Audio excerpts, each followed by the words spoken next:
अस्सलाम वालेकुम साथियों, मैं हूं डॉक्टर मोहम्मद कज़ाफ़ी और आप देख रहे हैं डॉक्टर मोहम्मद कज़ाफ़ी व्यूज़। ये एक उसी सिलसिले की कड़ी है जो कि हमने उर्दू ज़बान में शुरू कर रखा है, मेडिकल के वो कॉम्प्लिकेटेड टॉपिक, ख़ास तौर पे न्यू सर्जरी के टॉपिक, ताकि उस पे हम एक शेयर हासिल गुफ्तगू कर सकें और हम लोग मतलब ये कि समझ सकें उन लोगों को। उसकी छोटा सा बैकग्राउंड ये है कि मुझे थोड़ी सी शुरू में दिक्कत होती थी कॉन्सेप्ट समझने में उर्दू ज़बान में, सॉरी इंग्लिश ज़बान में। तो फिर मैं उसको इस तरह से अच्छे से समझा करता था, लेकिन अवेलेबल नहीं था। मैंने सोचा था जब अल्लाह ताला ने मुझे ज़िंदगी में मौका दिया तो मैं ऐसे साथियों के लिए जिनको मेरी तरह की थोड़ी सी प्रॉब्लम आ सकती है, तो मैं उनके सामने ये अपनी गुजारिश रखूँगा। तो साथियों, जनाब ये है कि अब आज का हमारा टॉपिक जो है वो मैं टॉपिक पहले से ही बता देता हूँ, क्योंकि ये जो टॉपिक का नाम है पोस्टीरियर कम्युनिकेटिंग आर्टरी एन्यूरिज्म।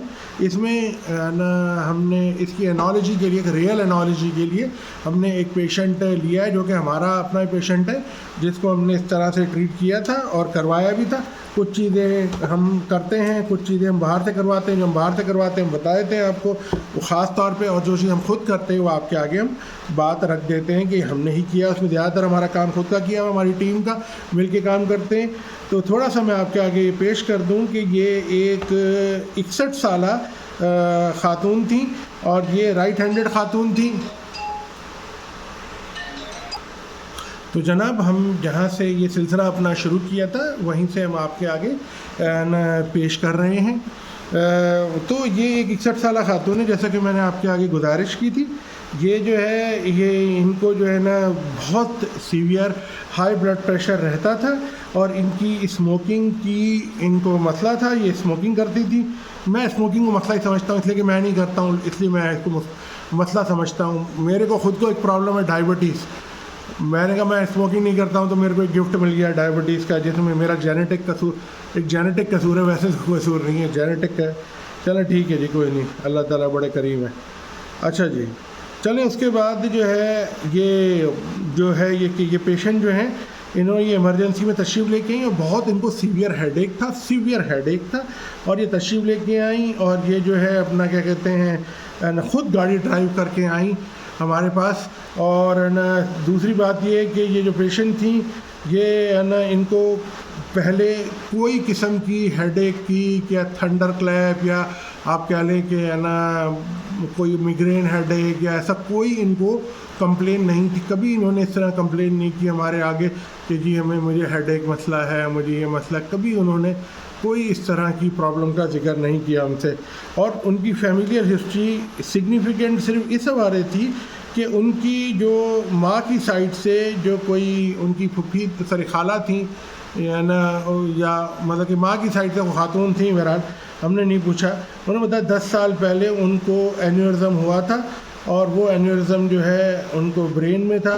तो इस हवाले से हम इसको फर्स्ट डिग्री रिलेटिव कंसीडर करते हुए उसको हम ना काउंट कर लेंगे कि ये प्रॉब्लम जो है इनको अभी से नहीं है, बल्कि ना एक अच्छे ज़माने से है। अच्छा, ये बात करते करते मैं थोड़ा सा आपके आगे ये बात रखना चाहूँगा कि जब हमने इनका न्यूरोलॉजिकल एग्ज़ामिनेशन किया तो हमें पता चला कि पेशेंट जो है बिल्कुल अवेक हैं, ओरिएंटेड हैं। पेशेंट के जो प्यूपिल्स हैं वो जो हैं थोड़े से हमें डायलेटेड लगे और नॉन रिएक्टिव भी लगा। ख़ास तौर पे मुझे राइट साइड का तो मुझे उनका बहुत ज़्यादा नॉन रिएक्टिव सा लगा, डायलेटेड भी लगा, इक्वल साइज़ भी नहीं था। और दूसरा, उनका जो ऑक्यूलर एक्टिविटी थी वो अपवर्ड थी, डिक्रीज, यानी कि अपवर्ड, ऊपर की तरफ। जब आप बोलते थे ऊपर की तरफ देखें, उसी आँख से राइट साइड से हम बोलते थे ऊपर की तरफ देखें, तो उनको थोड़ी सी दिक्कत होती थी ऊपर की तरफ देखने में, यानी कि अपवर्ड गेज जो है रिस्ट्रिक्शन थी। और इसके अलावा जो दूसरे भी डाउनवर्ड और साइडवर्ड भी जो था वो भी बहुत ज़्यादा एक्टिव नहीं थी, स्लगिश एक्टिविटी थी। तो मैं इसको ऑक्यूलोपरेसिस में, ऑक्यूलोप्लेजिया में नहीं, लेकिन मैं इसको ऑक्यूलोपरेसिस में ज़रूर काउंट करूँगा। अब ये देखिए, ये सिम्टम बहुत कोरिलेट करते हैं जो हम बात कर रहे हैं आपसे। कभी कभी आप बहुत अरसे से काम कर रहे हो तो भी आपसे चीज़ें मिस हो जाती हैं, आप उस वक्त कोरिलेट नहीं करते, जब उसकी डायग्नोसिस बनती है तो कोरिलेट करते हैं। लेकिन चूँकि हमारी तो ये सेशन जो है ये तो एक तरह से तालीमी सेशन है, एजुकेशनल सेशन है, तो इसके हवाले से तदरीबी सेशन है, तो उसमें तो हम तालीम का हवाले से ये बात करते हैं। अच्छा, आगे मैं थोड़ी सी बात आपके करना चाहूँगा कि ऐसे मरीज़ को जैसे ही हमने फ़ौरन ही ER में तशरीफ़ लाई थी, मुझे कॉल किया गया, मैं ऑन कॉल कंसल्टेंट न्यूरोसर्जन था उस वक्त अवेलेबल, तो है ना मेरा ही केस है ये स्पेसिफ़िकली। हम वो केस भी प्रेजेंट करते हैं जो हमने टीम के तौर पर मेरे टीम के साथियों ने किए होते हैं, तो वो भी प्रेजेंट करते हैं, लेकिन ये चूँकि मेरा केस था तो मैं आपको बता रहा हूँ।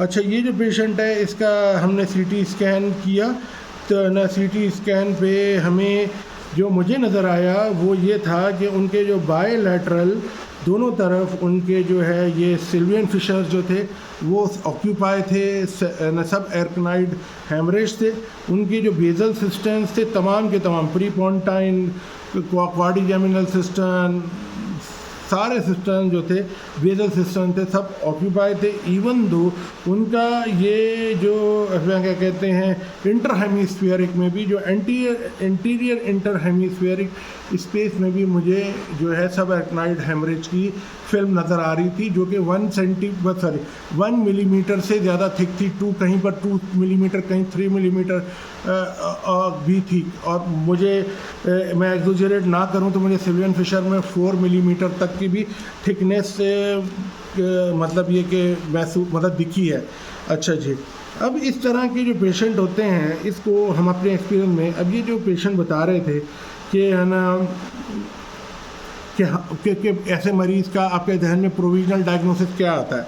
देखिए, जो पेशेंट होते हैं, ये जो आप एक्सपीरियंस, ये जो पेशेंट हमने ये देखा, इन्होंने अपना यूँ समझ लें कि वर्स्ट हेडेक अपना वो ना इन्होंने लाइफ का देखा है। जो अब ये वर्स्ट हेडेक देखा है, डेफिनेटली वो हमें बता ही रहा है कि पेशेंट को जो है ना वो मसला है अपना क्या कहते हैं सब एरकनाइड हेमरेज का।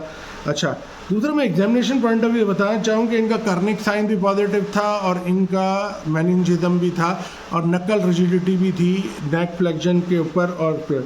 अच्छा, अब ऐसे मरीज़ को हम हंट एंड हास और या फिशर ग्रेडिंग क्या होगी।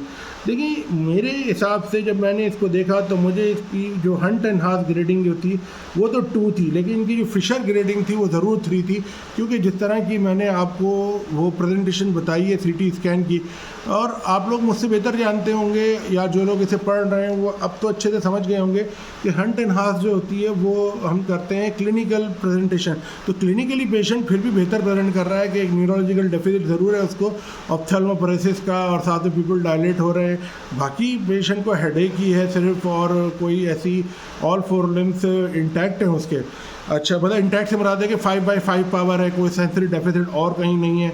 तो ये इस हवाले से, और आपको पता है कि फिशर जो होती है ग्रेडिंग होती है वो रेडियोलॉजिकल ग्रेडिंग होती है, वो इसलिए एन्यूरिज्म की हमने चेक की है कि फिशर ग्रेडिंग के भाई इसमें फर्दर ना मतलब ये कि ग्रेड 3 है। अच्छा, अब मैं आपसे ये पूछता हूँ कि जो रिस्क फैक्टर्स होते हैं सब एरकनाइड हेमरेज में, उसमें इस पेशेंट में क्या क्या रिस्क फैक्टर हम काउंट कर सकते हैं। देखिए, हर पेशेंट का बहुत ज़रूरी होता है, क्योंकि ये आप डिस्कशन में भी करें और ये मेडिकल रिपोर्ट में भी लिखें, क्योंकि हमसे लोग मेडिकल रिपोर्ट बनवाते हैं जहाँ पे बहुत ज़्यादा लिटिगेशन होती है, हर चीज़ कानून के हिसाब से और उनके मतलब ये कि प्रोटोकॉल के हिसाब से चलानी होती है हमें। कि देखिए, अब हमने यहाँ पे काम कर रहे हैं, तो अगर हमने कोई भी इनसे जो भी हमारा फ़ीस है वो लेते हैं, तो ये लोग काम तो हमें अपनी मर्ज़ी का करवाएंगे ना, ये लोग इनकी जो लिटिगेशन है हमें उसे फॉलो करना होगा। आपको लगेगी बात बहुत थोड़ी सी चीप सी लगेगी, मैं बहुत चीप सी बात कर रहा हूँ, लेकिन ये चीप बात नहीं है, ये हकीकत है बहुत बड़ी, ठीक है ना। और मैंने एक लेक्चर सुना था अपना, मैं अमेरिका गया था AANS की कॉन्फ्रेंस में, वहाँ पे एक पाकिस्तानी नज़ाद न्यूरोसर्जन थे जो कि पाकिस्तानी मतलब कि बॉर्न नहीं थे, अमेरिकन बॉर्न थे, और वो भी काफ़ी मुझसे भी उम्र में बड़े थे, यानी वो बहुत पहले ना अमेरिका में उनके वालिदैन चले गए होंगे और वो पैदा भी वहीं पर हुए। तो उनका टॉपिक था, उन्होंने बोला कि न्यूरो सर्जरी को बोला कि neuro surgery is a noble profession और अ प्रोफेशन, और ये था। और उनका टॉपिक था कि मेडिसिन, यानी जो हम मेडिकल जो हम प्रैक्टिस करते हैं, जो डॉक्टरी प्रैक्टिस करते हैं, इट्स एन इकॉनमी। उन्होंने इसको एज ए इकॉनमी का, जब मुझे उस वक्त मैं लेक्चर मुझे थोड़ा सा हैरत हुई टॉपिक किया, उसकी वजह से रश भी बहुत था उसमें, बहुत लोगों ने सुना भी। कि मेडिसिन इज़ एन इकॉनमी और इट्स ए नोबल प्रोफेशन। तो मैं एज अ न्यूरो सर्जन, वो न्यूरो सर्जन थे, और आज पता चल रहा है कि सिंगापुर ने, अब तो इंडिया ने भी, और दुनिया के बहुत सारे से ममालिक ने अपने पास ये मेडिकल प्रोफेशन को टूरिज़म के तौर पे भी यूज़ किया और अपने लोगों की इकॉनमी बेहतर कराई। तो नोबल प्रोफेशन का तो मुझे नहीं पता ये नोबल है या नहीं है, इस पे मेरा तो अभी दिमाग नहीं काम करता इतना, आप लोग खुद फैसला कर लीजिए कि नोबल है कि नहीं है। लेकिन ये प्रोफेशन इतना तो पता चल गया कि बहुत बड़ी इकॉनमी का सबब बनता है। काश कि हम अपने मुल्क में भी इस तरीके से इसको एज अ इकोनॉमिकल बूस्ट के तौर पर यूज़ कर सकें, जबकि हमारे पास बहुत अच्छे अच्छे डॉक्टर्स और न्यूरो सर्जन्स और सर्जन्स हैं। मैं तो समझता हूँ बहुत अच्छे हैं जो अभी उनका पोटेंशियल हम यूटिलाइज नहीं कर पाए सही तरीके से। मैं बात आगे यूँ करना चाह रहा हूँ कि इसमें फैक्टर क्या क्या है। देखिए, ये फीमेल है, फीमेल में एक तो एन्यूरिज्म होते हैं ज़्यादा, नंबर आप चेक कर लें। दूसरा, ये हाई ब्लड प्रेशर है। तीसरा, ये स्मोकर है। चौथा, इनको फैमिलियल हिस्ट्री है एन्यूरिज्म की। अब ये 4 चीज़ें हैं, ये कंसीडर करें। अब जैसे कुछ पेशेंट होते हैं, यंग होते हैं, मेल है, मेरे पास एक पेशेंट अभी रिसेंटली है, मेल है, यंग है, और उसकी कोई स्मोकिंग हिस्ट्री नहीं है, तो उसको भी एन्यूरिज्म है, उसका भी ये पोस्टीरियर कम्युनिकेटिंग आर्टरी का एन्यूरिज्म है। इस पेशेंट को भी पोस्टीरियर कम्युनिकेटिंग आर्टरी का एन्यूरिज्म पहले से बता दिया था, इसलिए कि मैं इसको रखना नहीं चाहता था, कि इससे बात करना चाह रहा हूँ। दूसरी बहुत बातें इसमें करने वाली, जैसे मैंने अभी आपसे बात करी। दूसरा ये बताऊँ कि जो हमें फाइंडिंग मिली इसमें, ये जब हमने इनका इन्वेस्टिगेशन किया, क्लिनिकल एग्जामिनेशन किया, और पेशेंट का जब हमने क्या कहते हैं ये एनाटॉमिकल लोकेशंस चेक करी सीटी स्कैन पर, और फिर फर्दर हमने इनका सीटीए किया और एमआरए किया, तो हमें बिल्कुल कंफर्म हो गया कि ये जो है पोस्टीरियर कम्युनिकेटिंग आर्टरी का एन्यूरिज्म है, ख़ास तौर पे राइट साइड की, और उसी वजह से इनको थर्ड नर्व की पाल्सी हुई हुई है, पार्शियल थर्ड नर्व पाल्सी हुई हुई है, जिसकी वजह से इनकी अपवर्ड गेट जो है डिस्टर्ब है। और इसके अलावा अपना क्या कहते हैं, ये जो है ना, जो डायलिटेशन है वो भी इसमें वो सपोर्ट कर रही है। फर्दर एग्जामिनेशन के लिए हमने इस पेशेंट का digital separation 4 vessel cerebral angiogram request किया। वो चूँकि हमारे सेटअप में अवेलेबल नहीं था, तो हमने ये पेशेंट को रेफ़र किया कि इनका हो सके डिजिटल सेपरेशन 4 वेसल एंजियोग्राम वहाँ से करा के आ जाएं। अच्छा, तो ये जो पेशेंट हैं, इनका digital separation 4 vessel cerebral angiogram हुआ, जिसमें हमें पता चला कि ये जो पेशेंट है उसको कंफर्म हो गया, हमारे पास भी कंफर्म था और वहाँ तो और भी अच्छे से कंफर्म हो गया कि ये राइट पोस्टीरियर कम्युनिकेटिंग आर्टरी का एन्यूरिज्म है।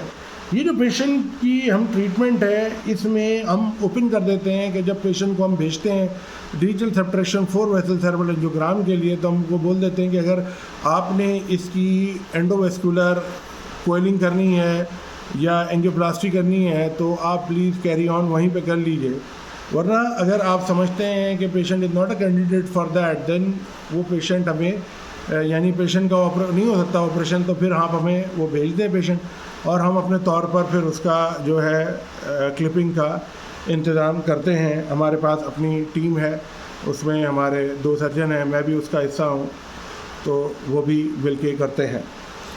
ये जो पेशेंट ट्रीटमेंट में ऑप्शन में दोनों ऑप्शन हमारे पास ओपन हैं। इधर मैं थोड़ा सा पहले से बात कर लूँ, एक है सर्जरी का और दूसरा है क्लिपिंग का, लाइगेशन का, और दूसरा है एंडोवेस्कुलर ट्रीटमेंट का, कॉइलिंग का। अब ये डिपेंड करता है पेशेंट के ऊपर कि पेशेंट को क्या कॉर्मोबिलिटीज़ हैं, और शेप ऑफ द एन्यूरिज्म पर, और डायरेक्शन के फंडस ऑफ द एन्यूरिज्म, यानी फंड के जो एन्यूरिज्म का पेट जो है, एन्यूरिज्म का जो सबसे फूला हुआ हिस्सा फंडस जो है वो कहाँ है, और उसकी नेक यानी उसकी गर्दन या उसका जोड़ कहाँ है।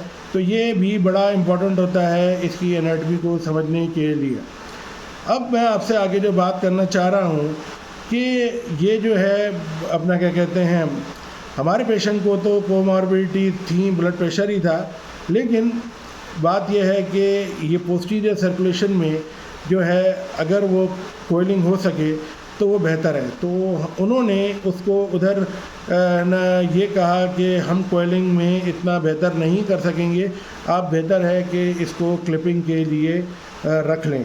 तो बहरहाल हमने जो है इस पेशेंट को क्लिपिंग के लिए वापस ये हमारे पास आ गया हॉस्पिटल में ना, उसके वो एंडोवेस्कुलर जो डायग्नोसिस हो गई 4 वेसल सेरेब्रल एंजियोग्राम की, और जो है हमने इसमें कुछ एहतियातें की। वो मैं प्रोसेस जैसे कि हमेशा डिस्कस करता हूँ हमने क्या किया, और उसमें फिर आप अच्छा फ़ैसला कर सकते हैं कि हमने सही किया, गलत किया, या आप हमसे सीख सकते हैं या हमें सिखा सकते हैं। हमें आप मतलब है कि लिख सकते हैं कि भाई ये ऐसे ऐसे करें तो बेहतर है। सबसे पहले मैं थोड़ी सी बात करूंगा ऑपरेशन को शुरू से। ये पोजीशनिंग और प्री ऑपरेटिव प्रिपरेशन बहुत इंपॉर्टेंट होती है इस तरह के मरीज़ों में। इसको हमने सुपाइन पोजीशन में किया और हमने शोल्डर रोल रखा, under general anaesthesia shoulder roll रखा, और हेड हमने रोटेट कर दिया 45 डिग्रीज, और मेफील्ड हमने क्या कहते हैं वो यूज़ किया उसके head as a head holder, ताकि उसको अच्छे से पकड़ सके 3 पिन फिक्सेशन के साथ। प्री ऑपरेटिव एंटीबायोटिक में हमने उनको एंटीबायोटिक दी जो हम देते हैं, आप भी अपने हिसाब से दें, अपने प्रोटोकॉल के हिसाब से।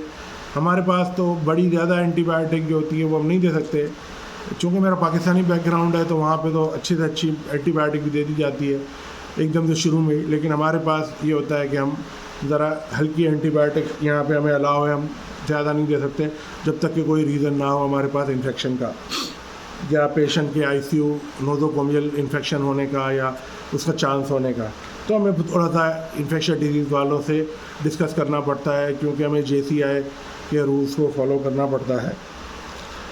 तो इधर फिर वो हमने उनको मैनिटॉल भी हमने अरेंज कर ली, ये चीज़ें हमने अरेंज कर ली।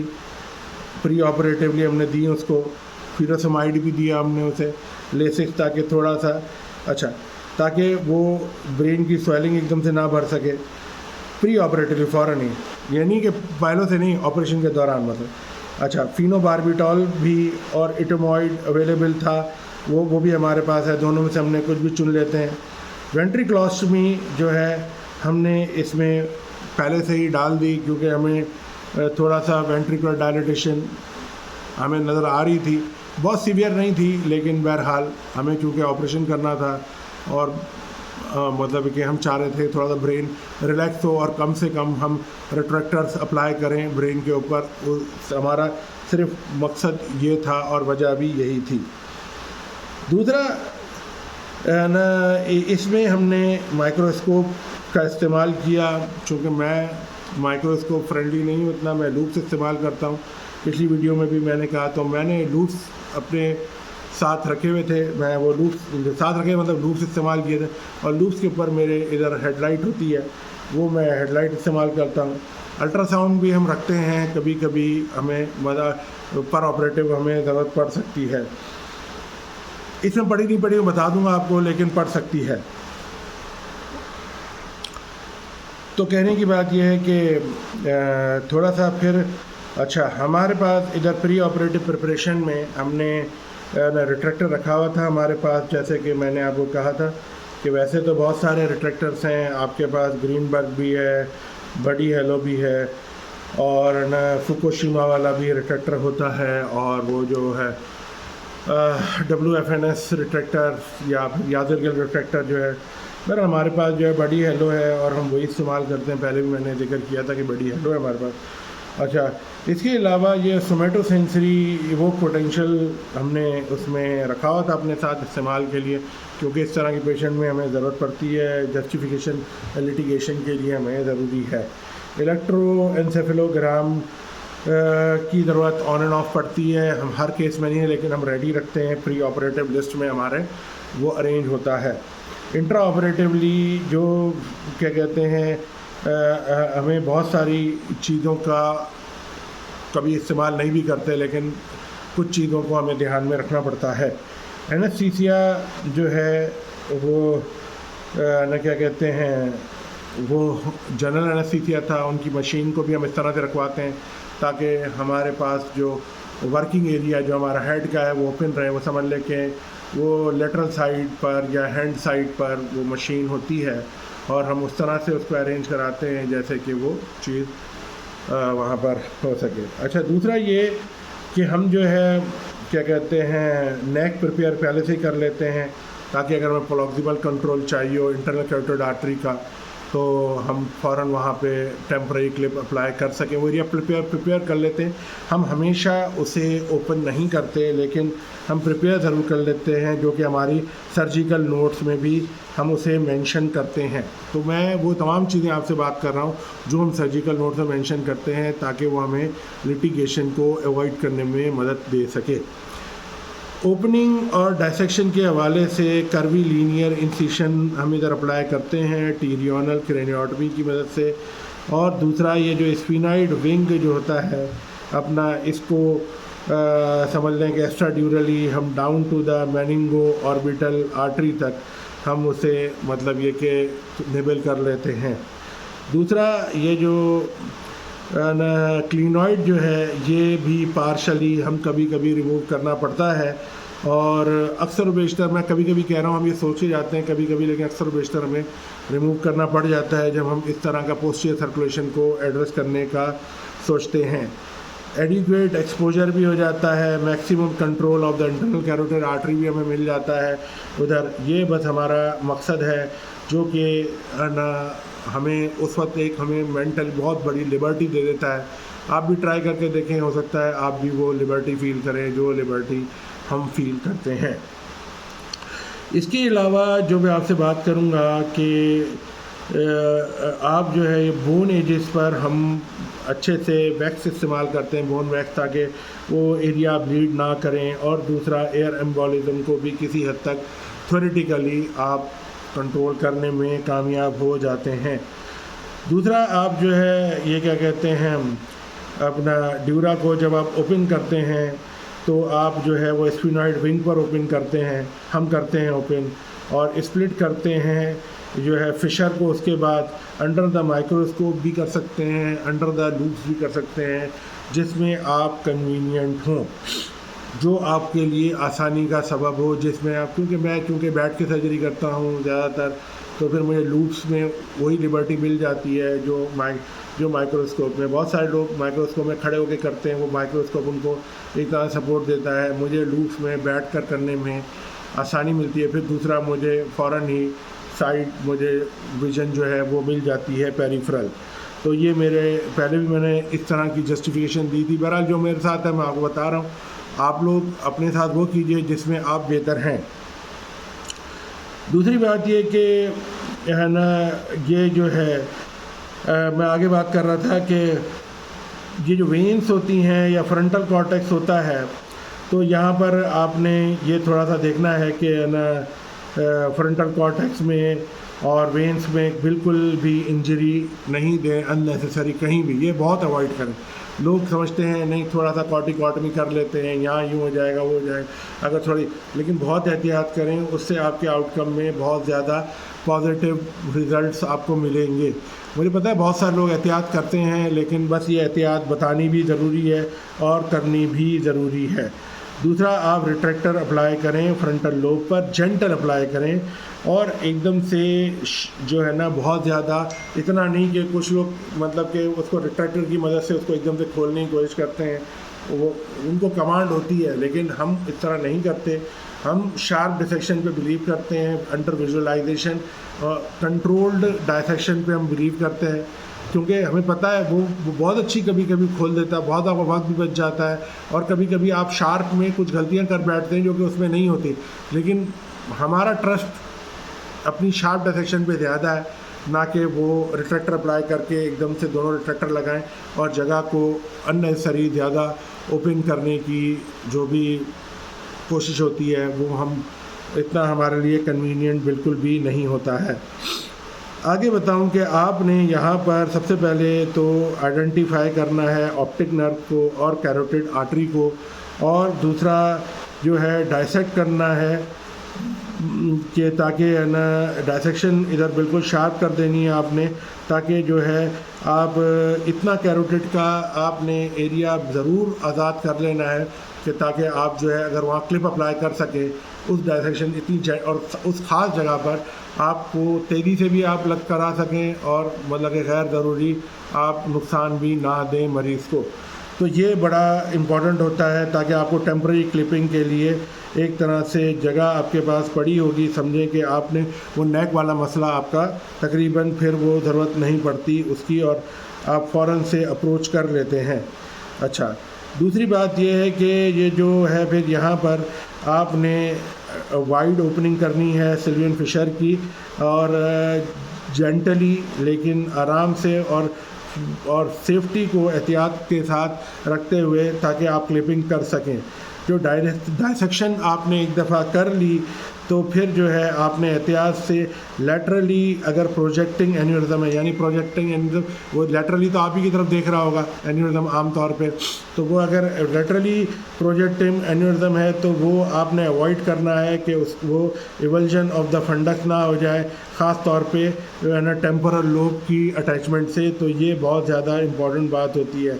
अच्छा, अप्रोच जो होती है वो अगर डायरेक्टेड है मोर फ्रंटल तो ये जो है आपने मतलब ये कि फिर आपको एन्यूरिज्म की नेक तो आराम से दिख रही है, क्योंकि अगर वो फ्रंटल की तरफ देख रहा है, आप साइड से जा रहे हैं तो आपको उसकी नेक दिख रही है, तो फिर आप उधर क्लिपिंग आराम से कर सकते हैं।